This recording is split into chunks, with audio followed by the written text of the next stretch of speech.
Need to share your financial performance with a partner, accountant, or bank but don't know how to get the data out of QuickBooks? If exporting reports feels clunky, you're not alone. Today, we're exporting a perfect profit and loss report from QuickBooks. Welcome back to Guide with Samuel. Let's break it down.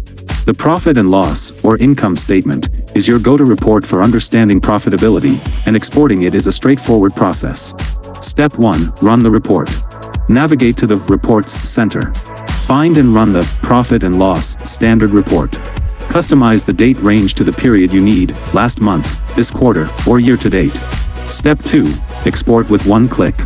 Once the report is on your screen, look for the Export or Print button in the upper right corner.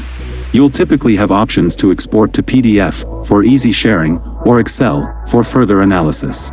And that leads to my crucial pro tip: memorize your customizations. If you always export the P&L with the same date range, columns, and customization, use the Memorize feature. This saves your settings, allowing you to generate the exact same report with one click in the future, saving you time and ensuring consistency. So, just like that, you're equipped to share your financial story with anyone who needs to see it.